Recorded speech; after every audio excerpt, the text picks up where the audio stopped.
Hello everyone, this is AndresRestart, and this time we are talking even more about The Legend of Zelda Echoes of Wisdom. The hype is high, the excitement is there, we are just a few hours away from the official release of the game, and I am eagerly anticipating this one. I am so excited about it, and so today we're going to have a little bit of a simple discussion on this game and some different things that have come out, such as reviews for the game, and also the final part to the Ask Developer series focusing on Echoes of Wisdom, where they mentioned some pretty cool things, including the map size, which is much bigger than expected. But before going forward, let me ask that if you do enjoy my content, to please subscribe and hit that notification bell. To start things off, we are going to be focusing on some key points brought up in Part 4 from the Volume 13 Ask the Developer series on The Legend of Zelda Echoes of Wisdom. Now, if you're curious about Parts 1 through 3, we've already discussed these different parts in the last 2 videos on the channel, so you can check that out. But yes, let's get into Part 4 here. That authentic Legend of Zelda-like feeling. This is the first game where Princess Zelda is the main character. There is the Echoes gameplay, and the Kingdom of Hyrule looks a bit different from before too. The newness of it all really stands out. Does this mean that the world and the enemies you fight are also different? Sano. While Echoes, in other words, using multiple items to solve puzzles, make up the main gameplay in Princess Zelda's adventure, we've kept the familiar dungeons and boss fights from the series in a way that still gives you that authentic, Legend of Zelda-like feeling. I bet a lot of fans are going to be excited to hear that. Aonuma. Designing dungeons is Grezzo's specialty. Grezzo has been researching the Legend of Zelda series for a long while now, through their works on the remakes. As such, they suggested a series of ideas that made me think, that's a new angle. Some of their staff have been playing the series since they were little, and I was just so excited to see what kinds of ideas they had and what they thought a Legend of Zelda's dungeon should be like. Ta-da! Yeah, we've been involved since the Legend of Zelda Ocarina of Time remake, so everyone has great respect for the series. Many of that staff loved it and have played the games many times over. So even now, when making a new top-down game in the series, we're always thinking about how we can bring that Legend of Zelda-like feeling to the game. However, we packed in so many things we wanted to do to create this Legend of Zelda-like feeling, and the map ended up 8 times the size of the Legend of Zelda Link's Awakening. Laughs. And that's just impressive to hear, 8 times the size.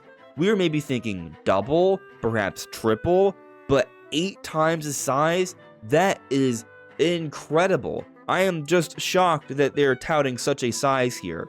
And maybe that's accounting for inside the dungeons, all the different rooms and palaces you explore, the Rift World, and then of course also the Overworld.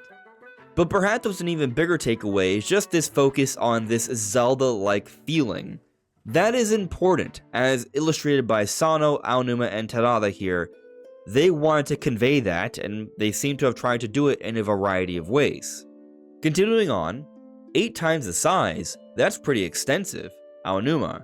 At first it was 4 times the size, but then before we knew it, laughs. However, although the map has become much larger, the feeling of a top-down Legend of Zelda game where you can easily enjoy gameplay in a compact world is still there, so it isn't intimidating to explore, so you'll be able to play with a slightly different feeling compared to the vast worlds of The Legend of Zelda Breath of the Wild or The Legend of Zelda Tears of the Kingdom. My takeaway from this is pretty straightforward. The game is larger than, say, something like Link's Awakening, but also at the same time, it isn't something like Breath of the Wild or Tears of the Kingdom, but it is a really good top-down 2D Legend of Zelda experience. Speaking of a Legend of Zelda-like feeling, boss battles are also a key feature of the series, aren't they? What are the boss battles like in this game? Terada. Your individual personality really comes out in how you choose to use echoes in boss battles. For example, there is a snake-like echo called Rope, and it's possible to create a large number of rope echoes at once. Some people like to create a swarm of ropes and use them to attack endlessly while they stay on the defensive. There are other people who like to use moblins holding a shield as a decoy while they sneak up on the enemy from behind in sword fighter form. Also, you can recover health by resting in a bed. There are some people who leave fighting bosses to the strong echoes while they make an echo of a bed and sleep soundly through the battle. Laughs. Aonuma. I don't think there are any other games where the player can have a nice peaceful sleep in the middle of a boss fight. Also laughs. Sano. But sometimes you might think you have a chance to sleep and then actually get hit while sleeping and end up in a bad situation. Laughs again. Aonuma. Past games had health recovery items in front of the door to a boss fight, but in this game you can rest in a bed instead. Laughs one more time. Clearly they're having fun here, but it is interesting that they're just talking about boss fights. Yeah, there are differences because of the freedom and the echoes introduced with Echoes of Wisdom, but they've made sure to bring back boss fights. They've made sure to bring back these different Legend of Zelda-like experiences so it still feels like a Legend of Zelda-like game. Skipping ahead a bit here, I think that players who play The Legend of Zelda Breath of the Wild and The Legend of Zelda Tears of the Kingdom also think of gameplay that provides this level of freedom as having that Legend of Zelda-like feeling. Aonuma. Speaking of that Legend of Zelda-like feeling, creation of the sound starts later in development, and for this game, it really helped increase that feeling at the end of development. Earlier in development, we spent a long time making the game without any sound implemented. But then, toward the end, as we started mass production of data and shifted the work to move toward the final product, the sound team came to us saying, "Here's what the main theme sounds like," and had us listen. And it was just like, wow, this is it. It's like you're pulled right into the world of The Legend of Zelda.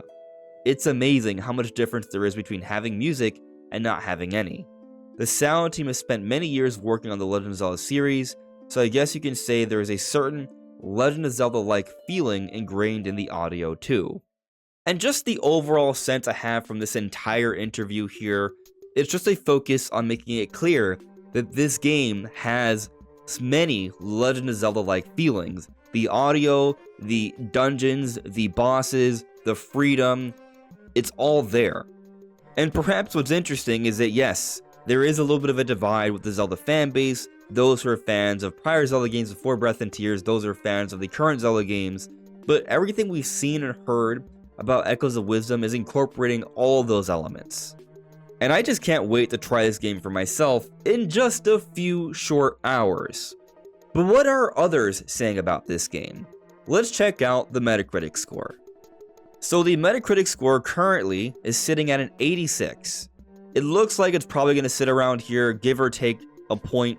This is probably where it's going to sit at. And that's honestly a pretty good score. 86 is a high number.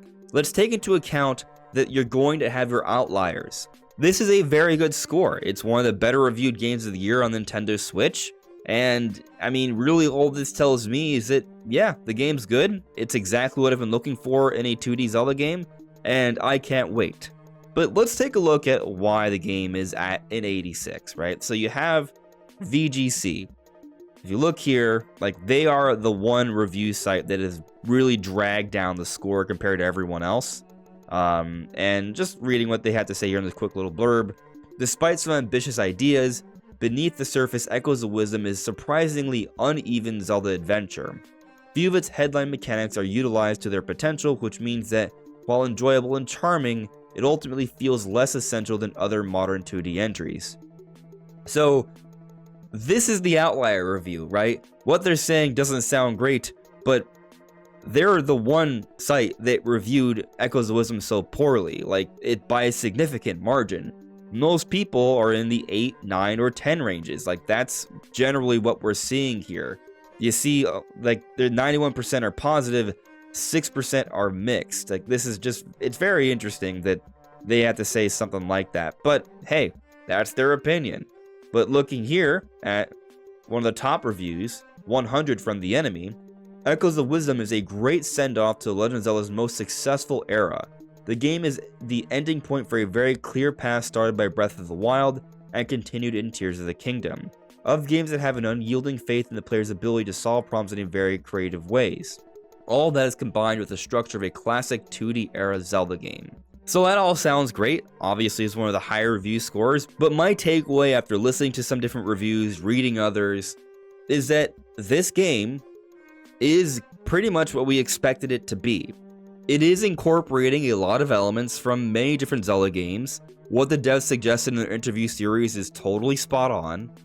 You have the Zelda-like music, you have the Zelda-like dungeons, you have the Zelda-like bosses. There are a variety of side quests that actually lead to some very interesting different scenarios, like mini dungeons and boss fights and just other events. So if anything that stood out to me is that, from what I've heard of side quests, that might be something that's a little unexpected. And then of course there's also the map size, which just seems a bit bigger, and that might also tie into the side quests here. But the quality of the game, the puzzle mechanics, those are all very interesting. A lot of people talked about how it's really fun to replay this game, and there's just so many different things you can do. However, a concern that I've seen addressed in a few different reviews is that while going into this game there was maybe some worry that the freedom of the echoes and all might be so great that it kind of overpowers the puzzles. Actually, some people have made the argument that the puzzles in this game are in some ways better than what we've seen in Tears of the Kingdom. So there is still that challenge with the puzzles despite the great level of freedom. And also, for those curious about difficulty, Hero Mode is challenging, so we do have that readily available right from the beginning. And everything about this game is essentially pretty good. The main issue that people have across the board mentioned is the frame rate. It's a 60 FPS game, which is something we would like to see. However, it's not a smooth 60 FPS.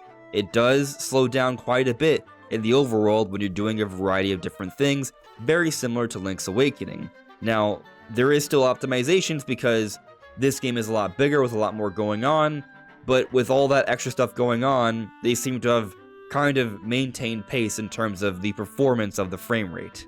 But while performance is an issue, most also feel the need to say that it doesn't really take away too much from their experience. They still overall really enjoyed the game.